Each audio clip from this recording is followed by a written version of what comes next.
एक तरफ तो सरकारें कहती है कि देश का भविष्य युवाओं के हाथ में है, वही दूसरी तरफ वही युवा बार बार एक ऐसे सिस्टम के सामने खड़े दिखाई देते हैं जहां मेहनत से ज्यादा चर्चा पेपर लीक की होती है। जरा आप सोचिए, आपने महीनों तक पढ़ाई करी, घर वालों ने फीस का इंतजाम भी किया, कोई नौकरी छोड़कर तैयारी कर रहा है तो वहीं दूसरे शहर में किराए का कमरा लेकर रह रहा है और परीक्षा से कुछ घंटे पहले पता चलता है कि पेपर लीक हो चुका है। सवाल ये नहीं है कि परीक्षा रद्द क्यों हुई, सवाल आखिरकार ये है कि ऐसा बार बार क्यों होता है। नमस्कार, इस वक्त आप देख रहे हैं न्यूज आई और आपके साथ मैं हूं लक्षिता अरोड़ा।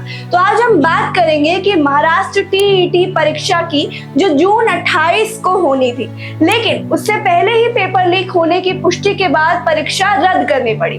आखिर पूरा मामला क्या है, पुलिस ने क्या कार्रवाई की, क्या ये पहली घटना है? और सबसे बड़ा सवाल, क्या हमारा परीक्षा सिस्टम अब भी सुरक्षित है या नहीं? टीईटी आखिरकार क्या है? सबसे पहले समझते हैं कि टीईटी यानी कि टीचर एलिजिबिलिटी टेस्ट क्या होता है। अगर कोई उम्मीदवार सरकारी स्कूलों में प्राथमिक या फिर उच्च प्राथमिक स्तर पर शिक्षक बनना चाहता है तो उसे ये परीक्षा पास करनी पड़ती है। इसका सीधा सा मकसद ये सुनिश्चित करना होता है कि स्कूलों में योग्य शिक्षक पहुंचे। महाराष्ट्र में इसी परीक्षा को महा टीईटी के नाम से आयोजित किया जाता है। इस बार इसमें 6 लाख से ज्यादा अभ्यर्थियों ने आवेदन किया था, यानी लाखों परिवारों की उम्मीदें इस परीक्षा से जुड़ी हुई थी। लेकिन फिर हुआ क्या?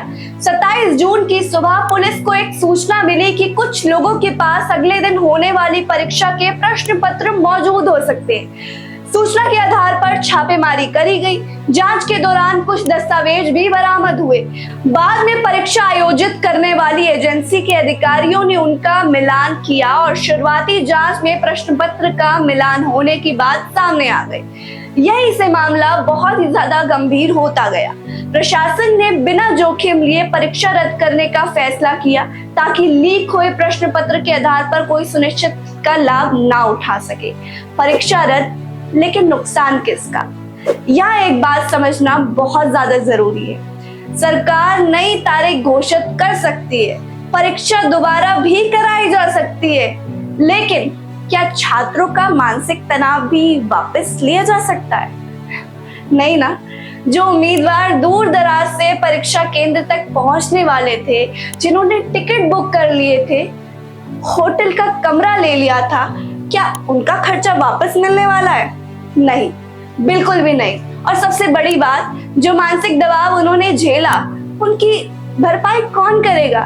क्या ये सिर्फ महाराष्ट्र की समस्या है? ना, बिल्कुल भी नहीं। पिछले कुछ वर्षों में देश के अलग अलग राज्यों में कई भर्ती और प्रवेश परीक्षाएं विवाद में रही है। कहीं पेपर लीक के आरोप लगे, लेकिन वही परीक्षा रद्द भी हुई। तो कहीं जांच एजेंसियों को पूरे रैकेट का पता लगाना पड़ा। यही वजह है कि हर नया मामला सामने आने पर छात्रों का भरोसा और भी ज्यादा कमजोर हो जाता है। उन्हें डर रहता है कि यार कहीं महीनों की मेहनत फिर से किसी लापरवाही की भेंट न चढ़ जाए।